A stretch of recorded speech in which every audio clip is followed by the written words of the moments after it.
रखो दिल में, प्यार मोहम्मद जो रखो दिल में, प्यार मोहम्मद जो। इंशा अल्लाह ख्वाब में थींदे सुहणो दीदार मोहम्मद जो रखो दिल में, प्यार मोहम्मद जो रखो दिल में, प्यार मोहम्मद जो। पहिरियों त प्यारा मुवहिद थी वञो, मोमिन मर्द मुजाहिद थी वञो। वहदहू ला शरीक लहू तू ई विहाए जो वीओ, खटी जे हाराए तबे हंद तुझो हियो, पाणे चवंदई पीउ भरे जाम जन्नत जो। पहिरियों त प्यारा मुवहिद थी वञो, मोमिन मर्द मुजाहिद थी वञो।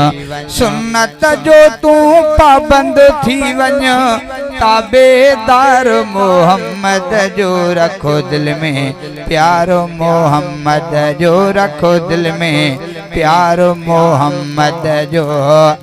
जंहिंजी दिल में इश्क़ रसूला, पोइ थींदो रब वटि मक़बूला। आशिक़ आऊं नबीअ जो असुल खां आहियां, दिल थी जे समूरन खो सुभान अल्लाह चवायां। आशिक़ आऊं नबीअ जो असुल खां आहियां, सारो जहान सुहणे जे ऐं मट नकी भाया। अतुर गुलाब चंबेली तुणे लिंगन खे लाया, करे प्यार पिरीअ सां खणी भाकुर जे पाया। अञा हक़दार हबीब जे ऐं मिलण जो नाया, सना उला गाया सदा नात नबीअ जी। जंहिंजी दिल में इश्क़ रसूला, पोइ थींदो रब वटि मक़बूला। इश्क़ नबी सवा ज़िंदगी फुज़ूला, थियो हुबदार मोहम्मद जो रखो दिल में, प्यार मोहम्मद जो रखो दिल में, प्यार मोहम्मद जो। इंशा अल्लाह ख्वाब में थींदे सुहणो दीदार मोहम्मद जो रखो दिल में, प्यार मोहम्मद जो रखो दिल में, प्यार मोहम्मद जो।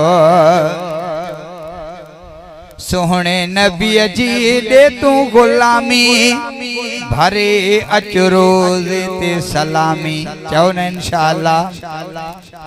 मदीने शहर दे मौला, मदीने शहर दे मौला, घुराई दे त खुश रहंदुसे।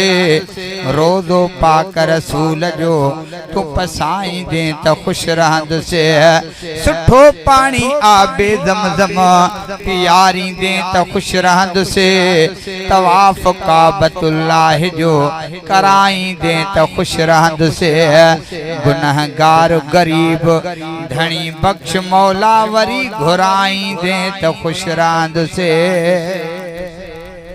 सोहणे नबीअ जी दे तू गुलामी, भरे अच रोज़े ते सलामी।